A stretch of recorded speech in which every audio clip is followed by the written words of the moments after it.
Welcome to the Zen AF Hustle Podcast. I'm your host, Julia Garcia Devaney. I'm a life and mindset coach for female founders, and my mission is to help thousands of ambitious, busy women become the number one asset in their life and business. Tune in as I share with you the behind the scenes of my own ambitious journey and help you bring the Zen back into your hustle so you can create the impact you desire and truly love your own ambitious journey as well. Welcome, and let's get into the episode. Hello, my ambitious babes. How are you guys doing? How are you feeling? It is a Friday today, not my usual day that I record, but nonetheless, I am here. Yesterday, actually, I was working on the Zen AF Hustle Academy, and I am putting in there some amazing content. Honestly, I'm so proud of it. I cannot wait for it all to be done. It's really going to be, I wouldn't say a crash course, but maybe it would be a crash course considering how much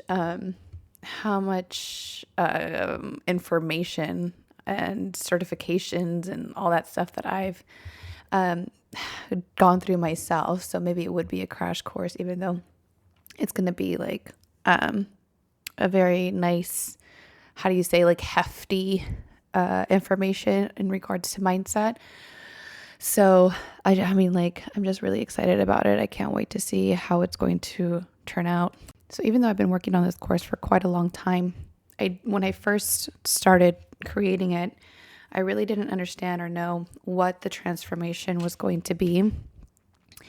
And while going through it and adding in everything that you would need to start doing one thing after the other, and it's kind of hard for me to explain so vaguely, but as I'm going through the content that I wanted to put in there, I'm really adding in everything that you would really need to get the transformation of being able to achieve any goal that you have, any desire that you have, without the sacrifice and without the struggle. So really looking at so many different layers of what goes into your desire and what goes into, goals and your motivation and your values and like everything that you would really need in one course. And it will also go very nicely with some of my intro one-on-one offers that are for goal setting and so forth, because to be honest, the questions that I have in my one-on-one offers, like the questions that I offer, the worksheets that I go through, they're actually quite easy questions. But because I have this kind of like trained skill in coaching, there are things that I'm listening for that are not really what you say, so that it wouldn't be exactly what you would write down on a paper if you were just journaling out these answers. I really listen to what you are not saying as well, right? And what I've noticed in my coaching sessions is that most people are really unaware of the things that are motivating them, the things that are hindering them, the things like that's why one of my intro offers is the Goal Getter Mindset Audit, because I really do audit that goal and audit your mindset in regards to that goal. And it's not from just the answers that you give me.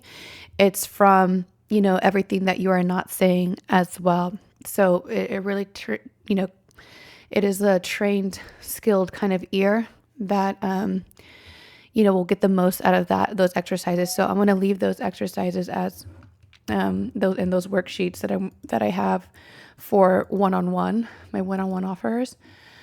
But everything else I'm putting into this course so that you can get amazing transformations on your own time. And that has really been my intention with creating this course. So I'm really happy. Honestly, I'm really excited, but mostly I'm just really happy and like satisfied with like the information that I have, the techniques that I'm able to put in there, the way I'm able to do them. So, do I have a wait list? I do have a wait list for this. Do I have a wait list? For this course? Actually, I don't have a wait list for the course. I'm going to create a wait list for the course, and I'm going to put it in my link or you guys could just DM me if you're interested, because I'm only going to take not that many people for the first round. And I would say like 5 to 10 people for the first round, and consider it a beta round, and it's going to be heavily discounted. So, and then from there on, we'll see what happens.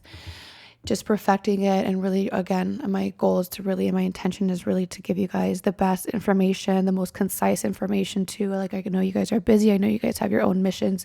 So that's really how I create a lot of my content, is for you guys that have other things to do, right? Other things to dedicate your time and energy to, but you also want to really be the best version of yourself and really, master your mindset, prioritize your wellness, and embody that next level self so that you can create that impact that you want. So I'm really excited for that. DM me at Julia Garcia Devaney if you're interested in getting on the wait list. But for today's episode, while creating content for the Zen AF Hustle Academy, I hit this spot in the course where essentially I'm helping you really overcome some of those limiting beliefs.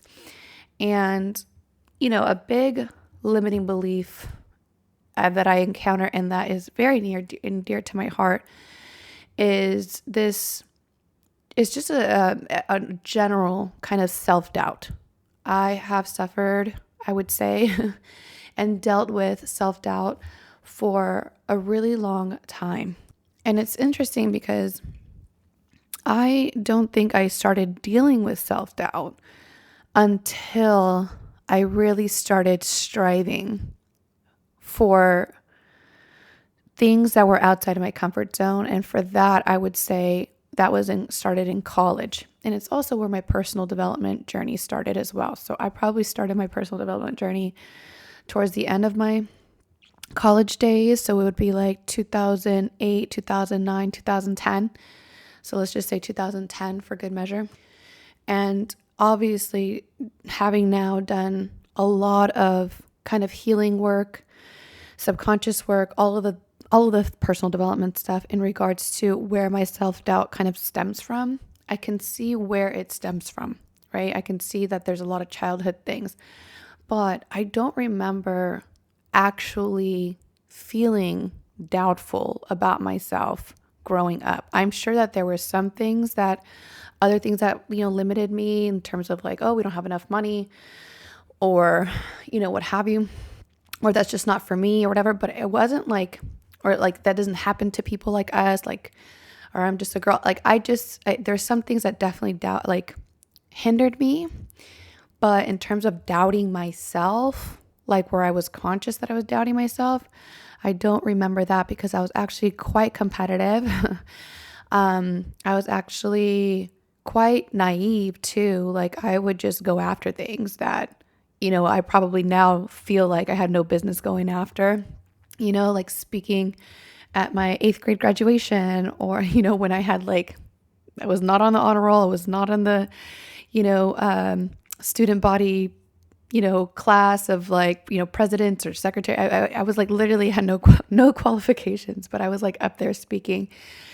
And, everything any sport that I went after, I didn't even consider the fact that I didn't have any prior training or anything like that. I just went after it, and I just did my best. And I was just kind of a natural at it.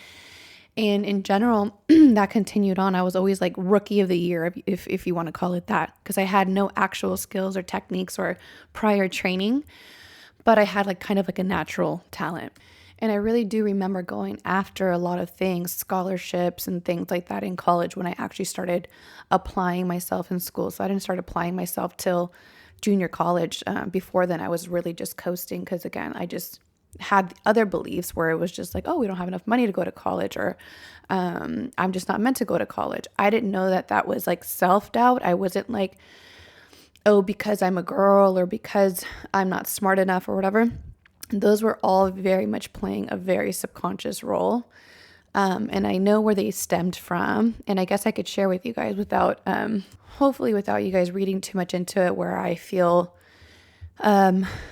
like a victim by any means. I don't. I've worked so much on healing that version of myself of like what was fair and what was not fair. I've dealt so much with it that it's very neutral to me now. And actually I can remember kind of like facts almost like, okay, this happened, but I actually don't remember specific things that like words that were said. I don't remember specific feelings and nothing like that, because again, I've done so much subconscious kind of rewiring on it that, I've really almost like alchemized those situations. A lot of you may or may not know part of my stories that I share where, I was the youngest of 7.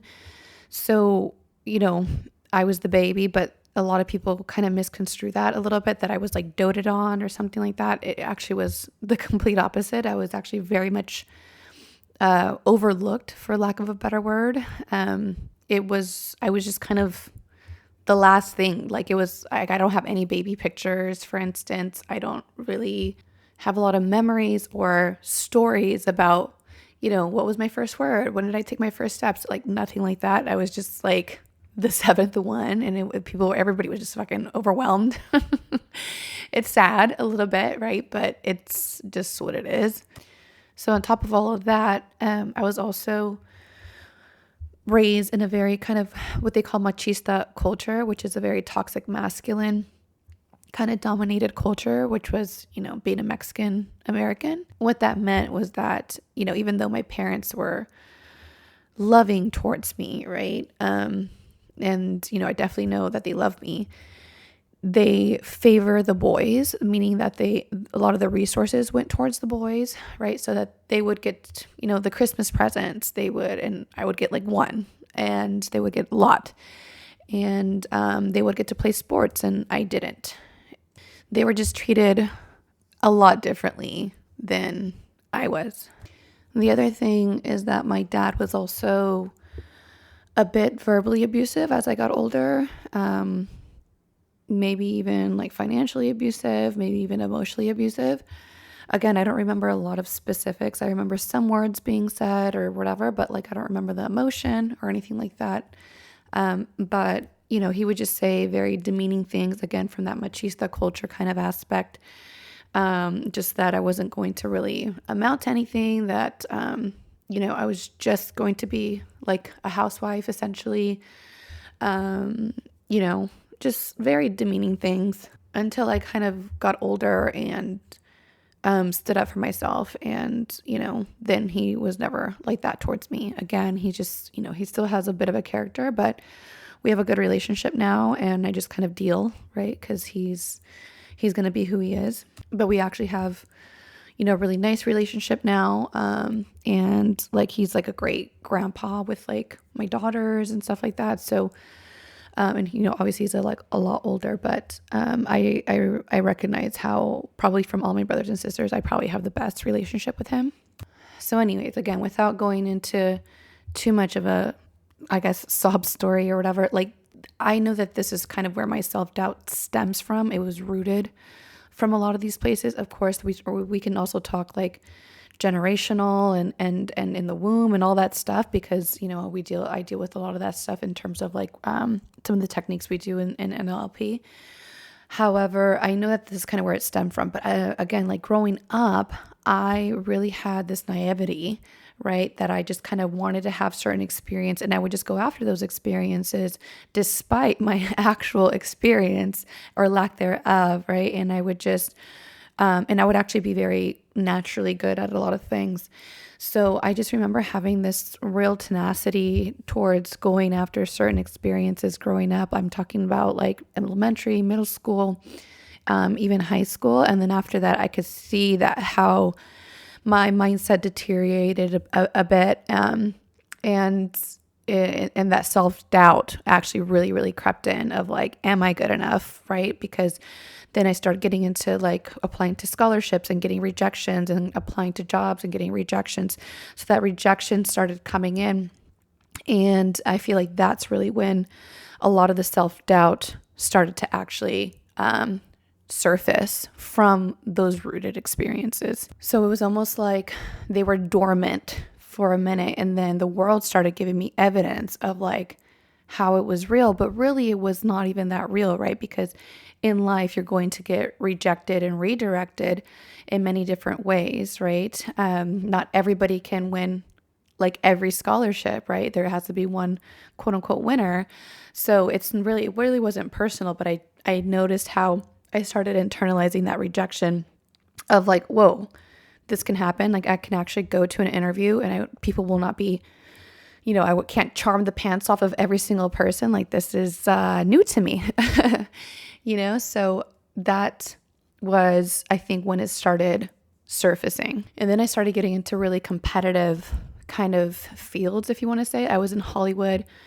I graduated in a recession. So, again, like wasn't getting those jobs. The jobs were not there. And so as a way to survive, I started doing a lot of like modeling work, acting work. Some of it was like really easy for me to get. And it's funny because people go at that career so tough and they never get any substantial roles.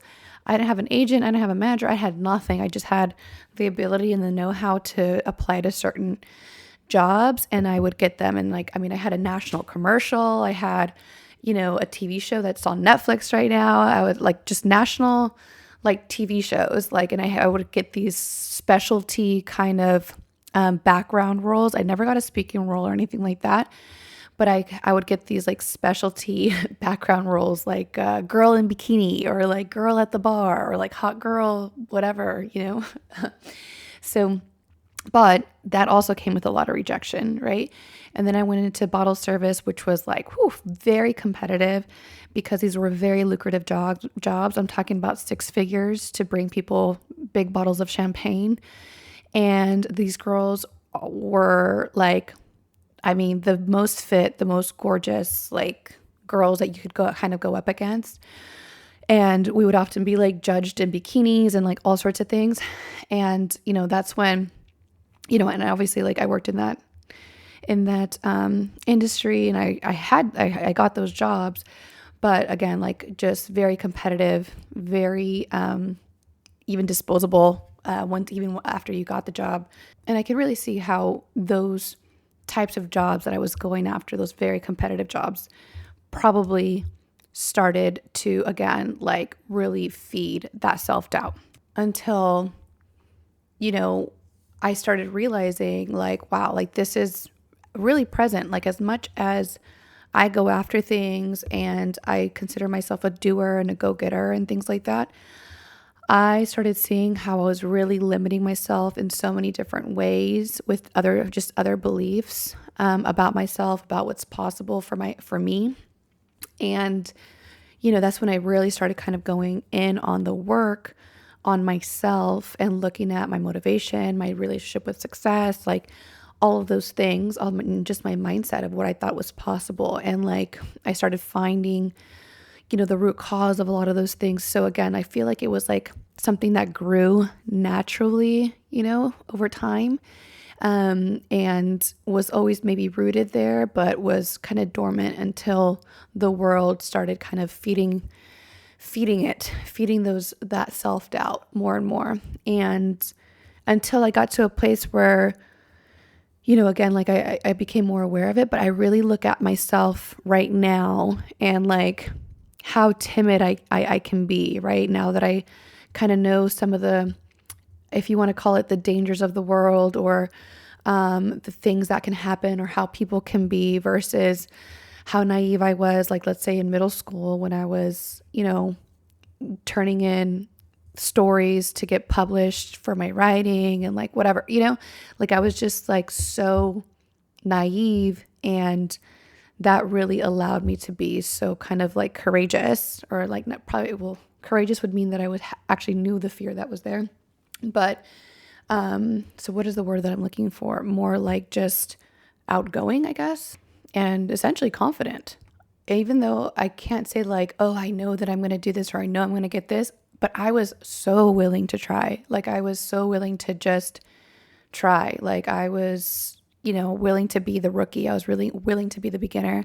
I was willing to be the worst on the team and had no problem making friends with the best person on the team and learning from everything that they have to teach me.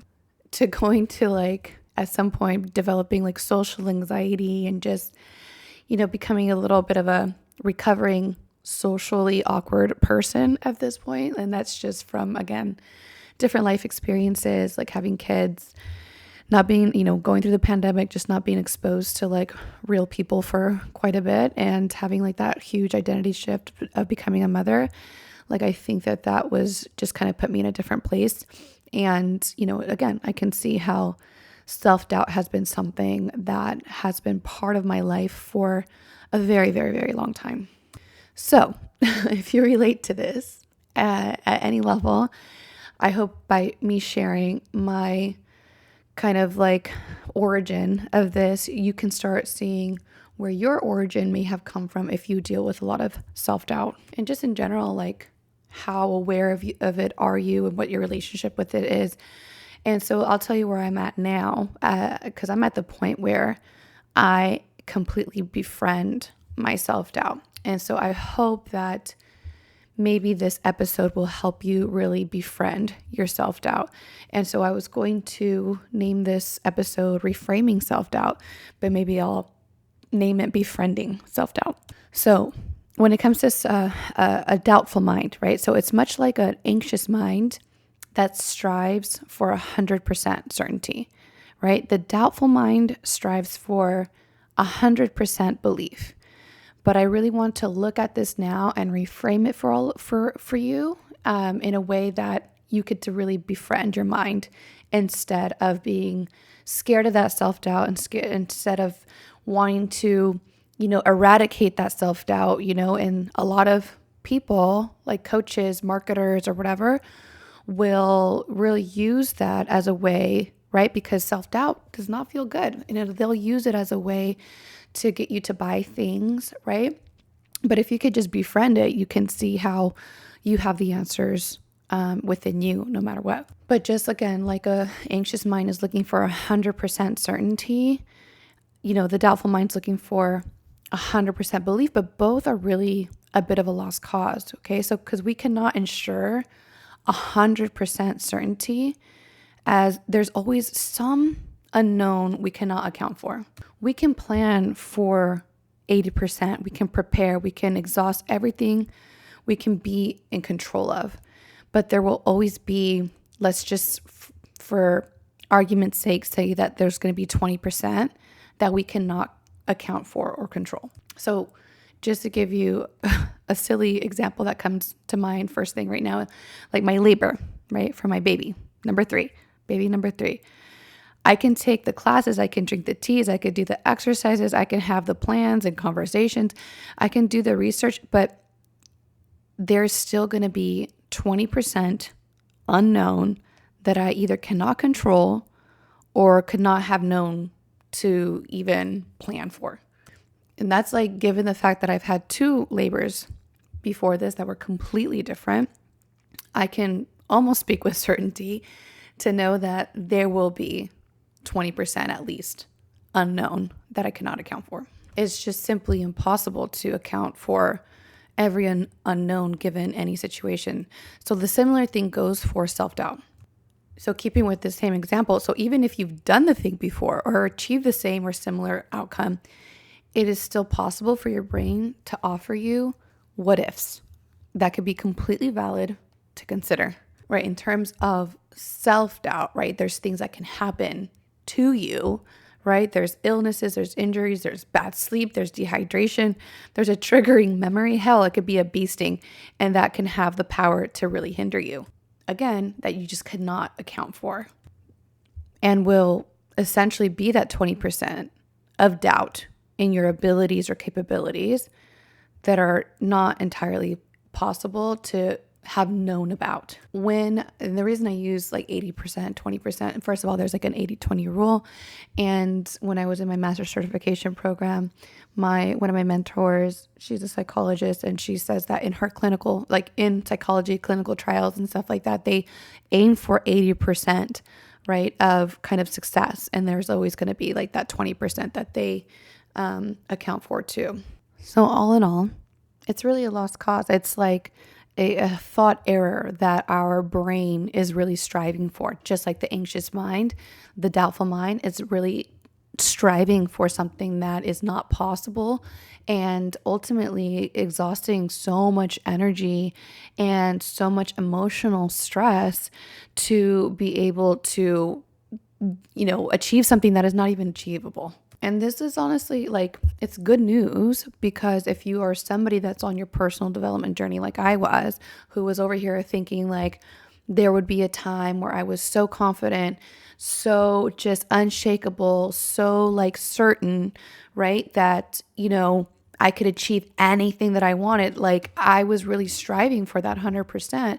And so if this is you, this might relieve you of that pressure that it is even possible. And it's also like, it's not to discourage you to keep striving, right? Like, I think it's amazing to keep developing yourself more and more. And, maybe that 20% won't be 20%. Maybe it'll only be 5%. I'm just using such a arbitrary kind of number, but you see where I got it from. But also it could be a relief, and it could be possible to even befriend that doubt, that self-doubt, whatever percentage it is for you. The way I have personally reframed it is that 20%, I've reframed it in a couple of different ways.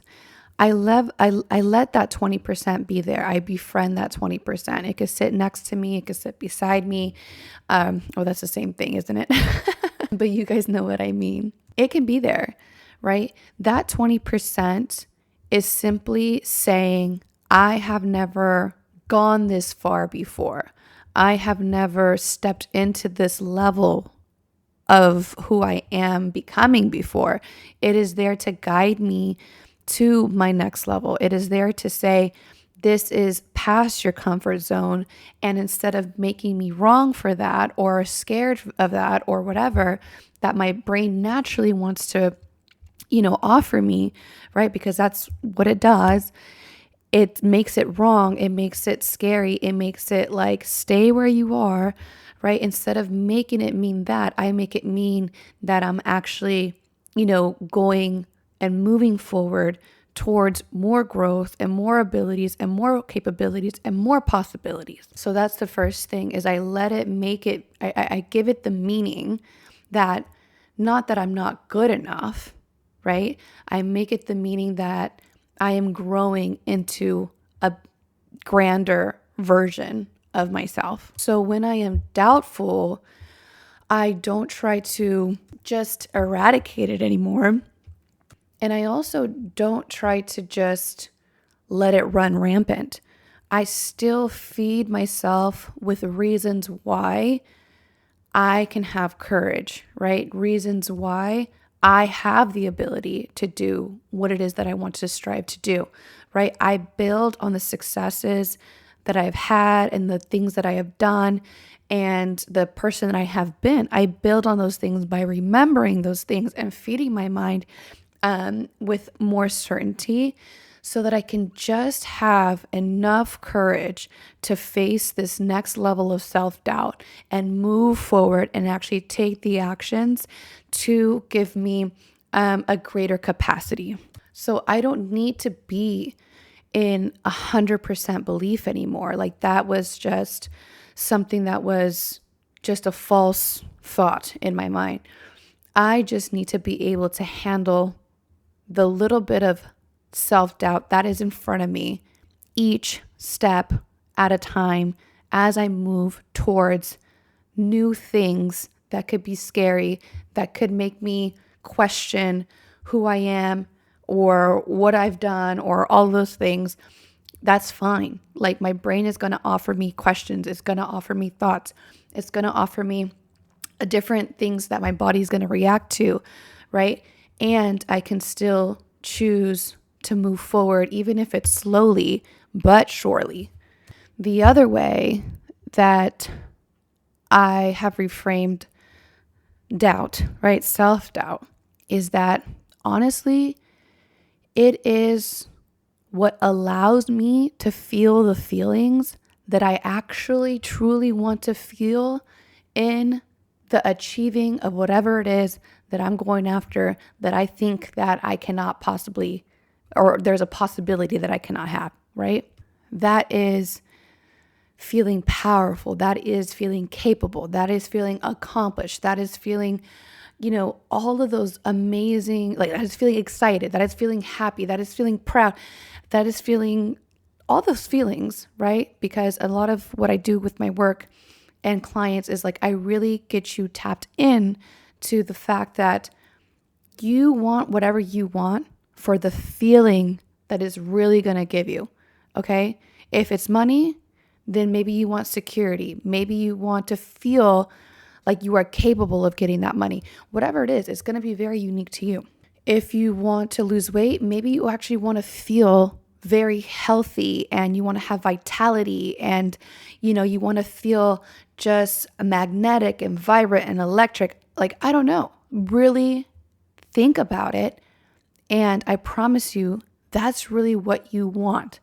You don't necessarily want the fact that you want, fat to shed off your body. Like, that's not the main thing, right? Sure, that's the steps that you get to do in achieving that. But ultimately, when you look at yourself in the mirror, you want to feel proud of yourself. You want to feel like capable.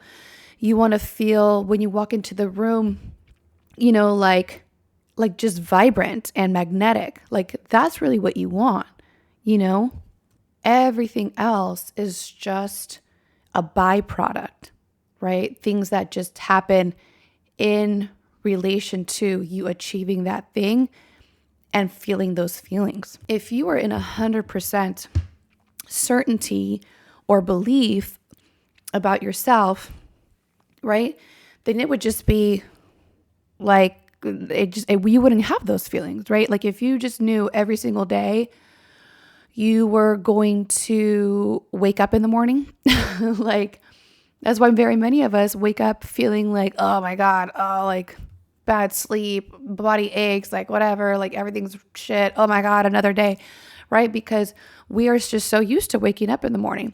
But I promise you, if you had some kind of fatal diagnosis right now and you woke up the next morning, you would be like, oh my God, I woke up, right? There's doubt.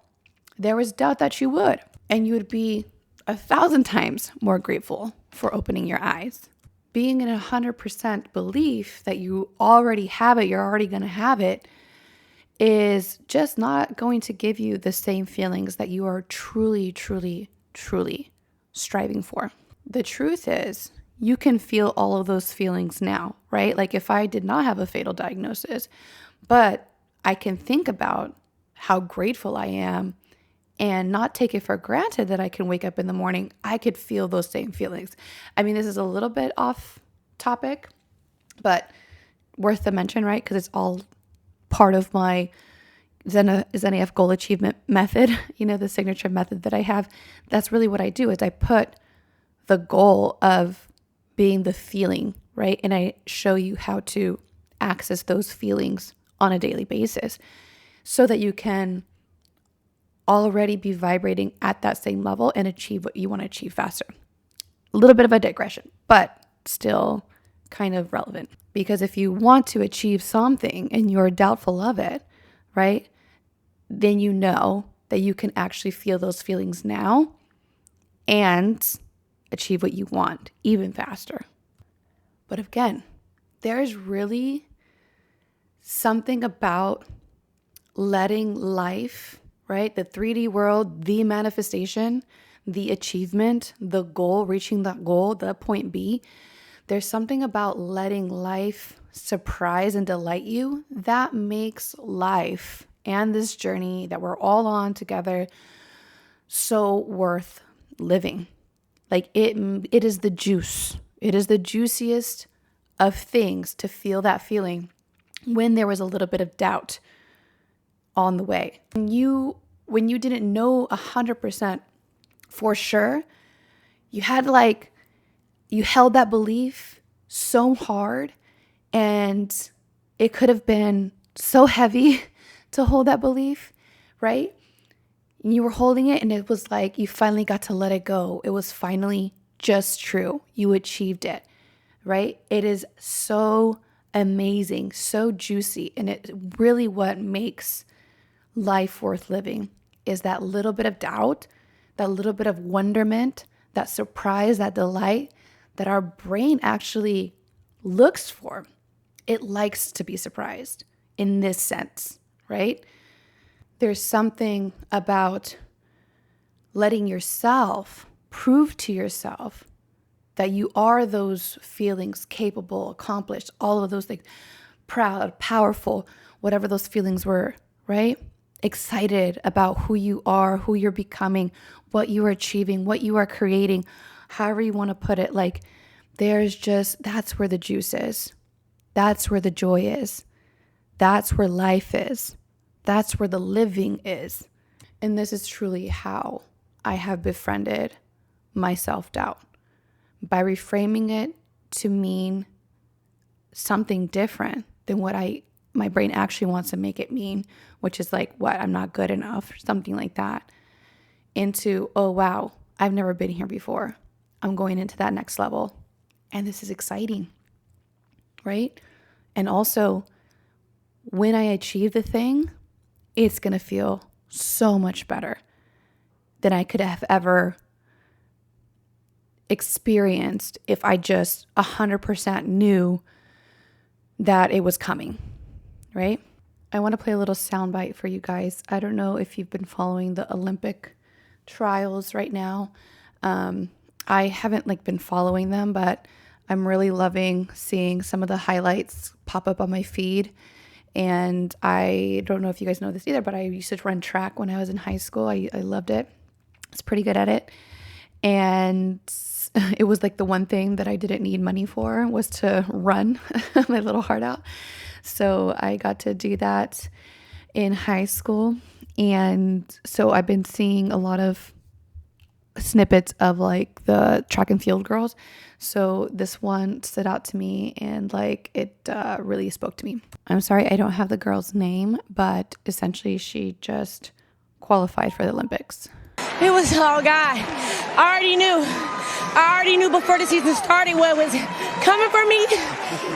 I knew it was the easiest thing to do. So she says she knows. She knew it was like the easiest thing for her to do. But I guarantee you that what she knew was the belief that she was holding. She's probably been holding that belief for so long, for so hard, that, she developed that inner strength to be in as much belief as possible. And the reason I can almost guarantee you this is because I listen between the lines and listen to the self-doubt that was stacked up against her. Because everybody all the time said that I wasn't good enough, said that I didn't deserve. And so I did this my way, my team's way, and just the way that it was meant to be. This is for the hood babies. This is for the people who are poor that come from nothing. This is for everybody that looks like me, that was ever doubted, and I did it with a black designer on my chest. This is what I stand for, and I'm making a way for everybody in my position. Okay, so I might still have some emotions that I need to process here, because literally listening to that soundbite, I'm getting tears in my eyes, but they're happy tears, right? They are the feelings that you wanted to feel at the end of it.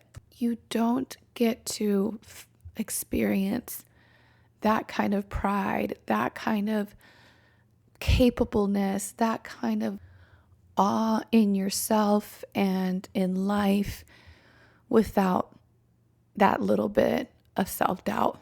You don't get to say, I knew it. I held this belief so hard about myself. I held it for so long and I knew it. You don't get to say that, right? Because if you already knew, it's not even worth a mention. You don't get to pave the way for other people. You don't get to be an example of what's possible when you just believe, when you hold on to that belief in yourself, no matter what people have said about you or to you, or where that self-doubt is rooted from, whether it was from society or your culture or your family or whatever it was. You don't get to say that at the finish line, at that point B, at the manifestation, at that achievement of whatever goal, desire, dream you have.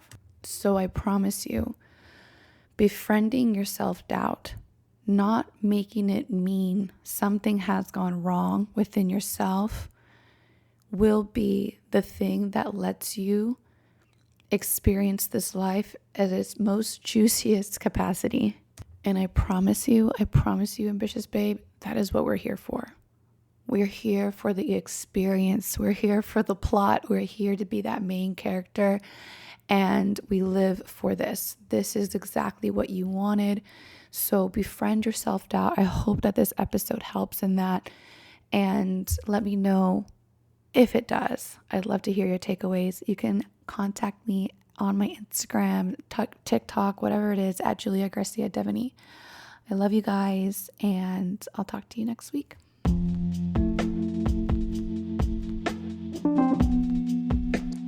Thanks for listening, ambitious babe. If you loved this episode, take a screenshot and share your favorite takeaways with me at Julia Garcia Devaney, and be sure to leave us a review, as that would mean so much. And if you're ready to put the Zen back into your hustle and love your ambitious journey, be sure to download the Get Zen AF app, where you'll learn to prioritize yourself and truly become the #1 asset in your life and business. It's available in the App Store and Google Play. Check out the links in the show notes, and I'll see you inside.